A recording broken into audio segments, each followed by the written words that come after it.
छाँव प्रस्तुत करती है NCERT audio books with text and pictures. विषय हिंदी, क्लास 6, वसंत। नमस्कार, मैं हूं हेमंत रायपुरिया, इस ऑडियो बुक में आपका साथी। छाँव द्वारा पेश किए गए इस ऑडियो बुक को आप बार बार सुनकर अपने पाठ के सभी शब्दों के सही उच्चारण पर आप काम कर सकते हैं। इतना ही नहीं, आप पढ़ने के सही तरीके पर भी काम कर सकते हैं। इसलिए इस वीडियो को इसी वक्त अभी पॉज कीजिए और अपनी किताब लेकर सामने बैठ जाइए। इस ऑडियो बुक को आप बार बार सुनेंगे और साथ में बार बार पढ़ेंगे तो आपके रीडिंग स्किल्स और स्पीकिंग स्किल्स दोनों बहुत अच्छे होंगे। भाषा को जानने और समझने का ये एक बहुत अच्छा तरीका है। मुझे उम्मीद है आप इसे जरूर अपनाएंगे। चलिए अब शुरू करते हैं। पाठ 1, वो चिड़िया जो। यहाँ पे वह नहीं पढ़ना है आपको, वो पढ़ना है। वो आप वो बोलिए सीधा। वो चिड़िया जो। वो चिड़िया जो चोंच मारकर दूध भरे जुंडी के दाने रुचि से रस से खा लेती है। वो छोटी संतोषी चिड़िया नीले पंखों वाली मैं हूं, मुझे अन्न से बहुत प्यार है। वो चिड़िया जो कंठ खोलकर बूढ़े वन बाबा की खातिर रस उंडेल कर गा लेती है। वो छोटी मुंह बोली चिड़िया नीले पंखों वाली मैं हूं, मुझे विजन से बहुत प्यार है। वो चिड़िया जो चोंच मारकर चढ़ी नदी का दिल टटोलकर जल का मोती ले जाती है। वो छोटी गर्बीली चिड़िया नीले पंखों वाली मैं हूं, मुझे नदी से बहुत प्यार है।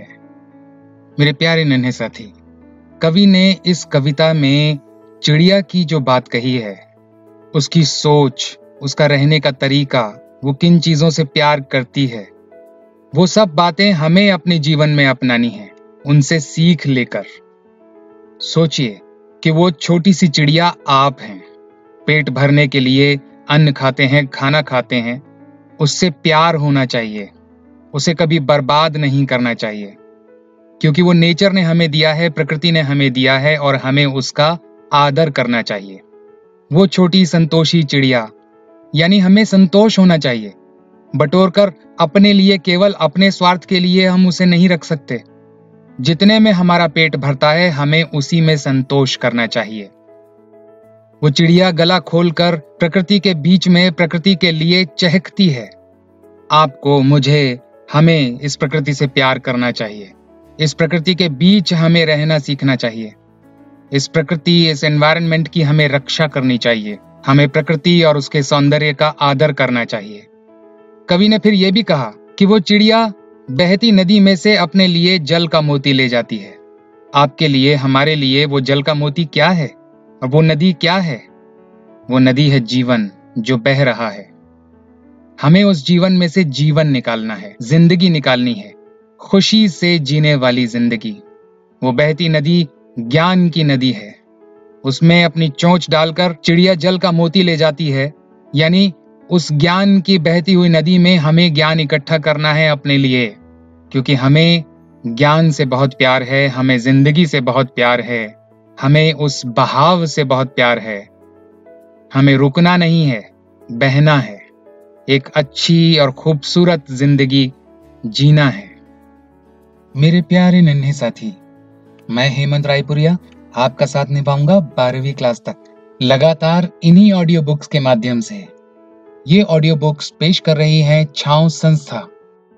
छाँव सन 2002 से शिक्षा और जागरूकता पर काम कर रही है। आपके बेहतर भविष्य के लिए, देश के बेहतर भविष्य के लिए छाँव सदा कामना करती है। आपका प्यार सदा बना रहे। अब चलते हैं अगले पाठ की तरफ। पाठ 2, बचपन। इस पाठ में लेखिका कृष्णा सोबती अपने बचपन की कहानी सुना रही हैं। तो चलिए शुरू करते हैं। मैं तुम्हें अपने बचपन की ओर ले जाऊंगी। मैं तुमसे कुछ इतनी बड़ी हूं कि तुम्हारी दादी भी हो सकती हूं, तुम्हारी नानी भी, बड़ी बुआ भी, बड़ी मौसी भी। परिवार में मुझे सभी लोग जीजी कहकर ही पुकारते हैं। हाँ, मैं इन दिनों कुछ बड़ा बड़ा यानी उम्र में सयाना महसूस करने लगी हूँ। शायद इसलिए कि पिछली शताब्दी में पैदा हुई थी। मेरे पहनने ओढ़ने में भी काफी बदलाव आए हैं। पहले मैं रंग बिरंगे कपड़े पहनती रही हूँ, नीला, जामुनी, ग्रे, काला, चॉकलेटी। अब मन कुछ ऐसा करता है कि सफेद पहनो, गहरे नहीं, हल्के रंग। मैंने पिछले दशकों में तरह तरह की पोशाकें पहनी हैं।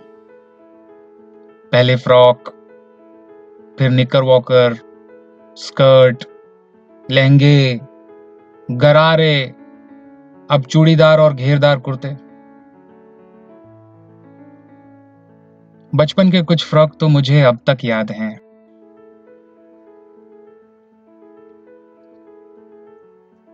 हल्की नीली और पीली धारी वाला फ्रॉक, गोल कॉलर और बाजू पर भी गोल कफ, एक हल्के गुलाबी रंग का बारीक चुन्नटों वाला घेरदार फ्रॉक, नीचे गुलाबी रंग की फ्रिल। उन दिनों फ्रॉक के ऊपर की जेब में रुमाल और बालों में इतराते रंग बिरंगे रिबन का चलन था। लेमन कलर का बड़े प्लेटों वाला गर्म फ्रॉक, जिसके नीचे फर टंकी थी। 2 ट्यूनिक भी याद हैं, एक चॉकलेट रंग का और अंदर की कोटी प्याजी, दूसरा ग्रे और उसके साथ सफेद कोटी। मुझे अपने मोजे और स्टॉकिंग भी याद हैं। बचपन में हमें अपने मोजे खुद धोने पड़ते थे। वो नौकर या नौकरानी को नहीं दिए जा सकते थे, इसकी सख्त मनाही थी। हम बच्चे इतवार की सुबह इसी में लगाते, धो लेने के बाद अपने अपने जूते पॉलिश करके चमकाते। जब जूते कपड़े या ब्रश से रगड़ते तो पॉलिश की चमक उभरने लगती। सर्वर, मुझे आज भी बूट पॉलिश करना अच्छा लगता है। हालांकि अब नई नई किस्म के शूज आ चुके हैं। कहना होगा कि ये पहले से कहीं ज्यादा आरामदेह हैं। हमें जब नए जूते मिलते, उसके साथ ही छालों का इलाज शुरू हो जाता। जब कभी लंबी सैर पर निकलते, अपने पास रुई जरूर रखते। जूता लगा तो रुई मोजे के अंदर। हाँ, हमारे तुम्हारे बचपन में तो बहुत फर्क हो चुका है।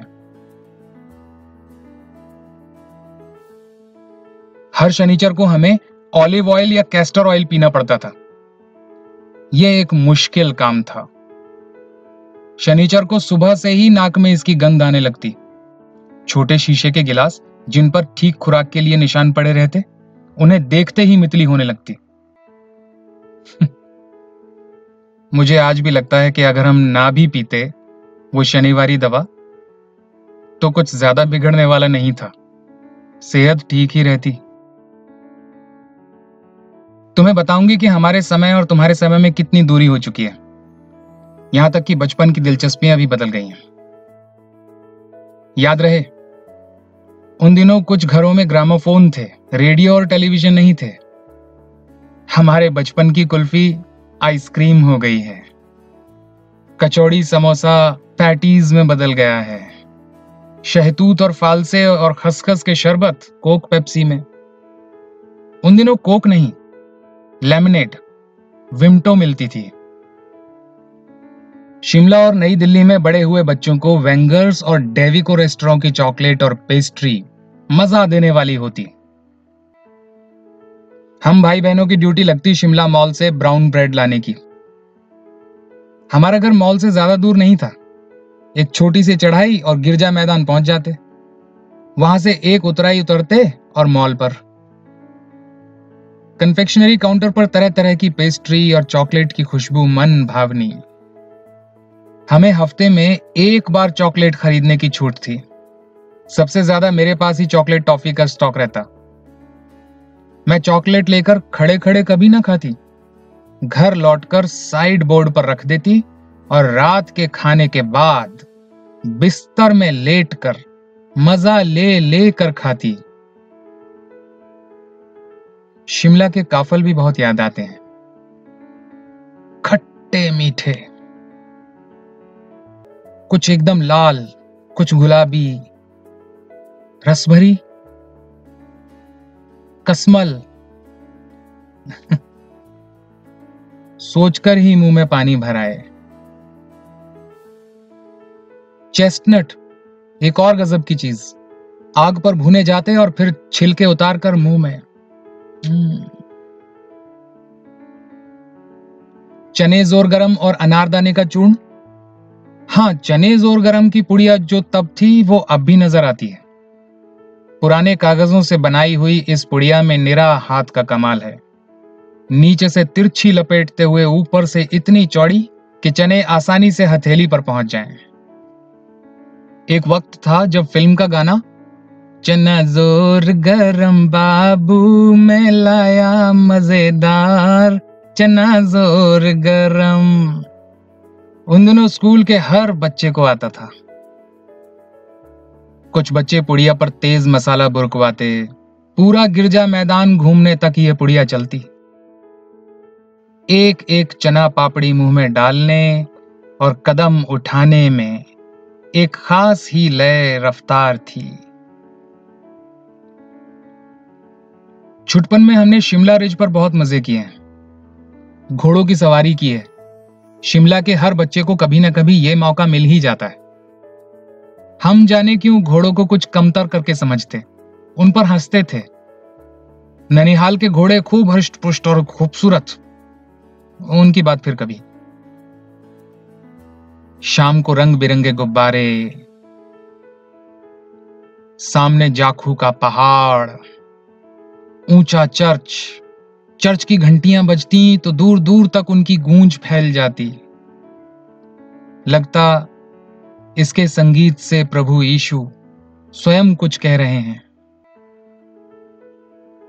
सामने आकाश पर सूर्यास्त हो रहा है, गुलाबी सुनहरी धारियां नीले आसमान पर फैल रही हैं। दूर दूर फैले पहाड़ों के मुखड़े गहराने लगे और देखते देखते बत्तियां टिमटिमाने लगी।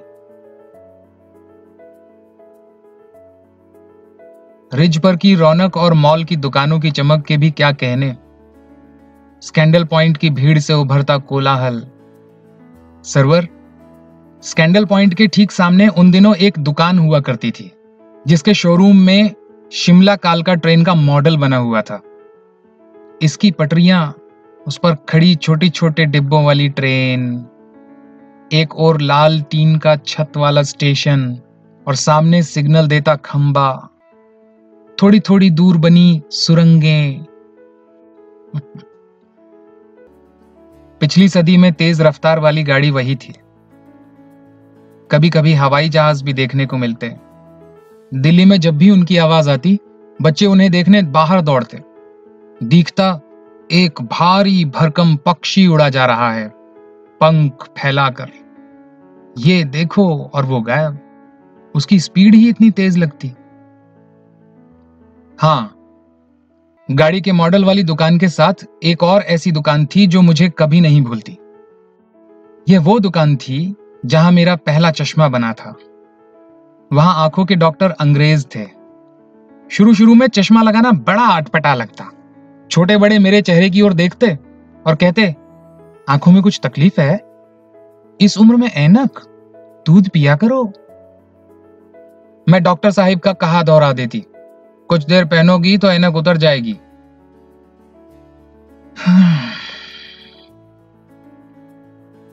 वैसे डॉक्टर साहिब ने पूरा आश्वासन दिया था, लेकिन चश्मा तो अब तक नहीं उतरा। नंबर बस कम ही होता रहा। मैं अपने आप इसकी जिम्मेवार हूं। जब आप दिन की रोशनी को छोड़कर रात में टेबल लैंप के सामने काम करेंगी तो इसके अलावा और क्या होगा? हाँ, जब पहली बार मैंने चश्मा लगाया तो मेरे एक चचेरे भाई ने मुझे छेड़ा, देखो देखो कैसी लग रही है, आंख पे चश्मा लगाया ताकि सूझे दूर की, ये नहीं लड़की को मालूम सूरत बनी लंगूर की। मैं खीजी कि मुझ पर यह क्यों दोहराया जा रहा है, पर शेर बुरा ना लगा। जब वो चाय पीकर चले गए तो मैं अपने कमरे में जाकर आईने के सामने खड़ी हो गई। कई बार अपने को देखा, ऐनक उतारी, फिर पहनी, फिर उतारी, देखती रही। सूरत बनी लंगूर की? नहीं नहीं नहीं, हाँ हाँ, नहीं नहीं नहीं। मैंने अपने छोटे भाई का टोपा उठाकर सिर पर रखा। कुछ अजीब लगा, अच्छा भी और मजाकिया भी। तब की बात थी, अब तो चेहरे के साथ घुल मिल गया है चश्मा। जब कभी उतरा हुआ होता है तो चेहरा खाली खाली लगने लगता है। याद आ गया वो टोपा, काली फ्रेम का चश्मा और लंगूर की सूरत। हाँ, इन दिनों शिमला में मैं सिर पर टोपी लगाना पसंद करती हूँ। मैंने कई रंगों की जमा कर ली है। कहाँ दुपट्टों का ओढ़ना और कहाँ सहज सहल सुभीते वाली हिमाचली टोपियां। आप देख रहे हैं NCERT audio book with text and pictures. आगे के चैप्टर्स के लिए इस वीडियो के किनारे पर जो लिंक दिया गया है उसे क्लिक कीजिए और आगे के चैप्टर्स देखिए। अगर आपको हमारा ये वीडियो पसंद आया है तो इसे प्लीज़ प्लीज़ प्लीज़ लाइक कीजिए, कमेंट कीजिए, सब्सक्राइब कीजिए और हाँ, वहाँ घंटी का बटन ज़रूर दबा दीजिए ताकि आपको हमारे हर अगले वीडियो की जानकारी तुरंत मिल जाए। मैं हेमंत रायपुरिया आपका साथी, मिलता हूँ अगले वीडियो में।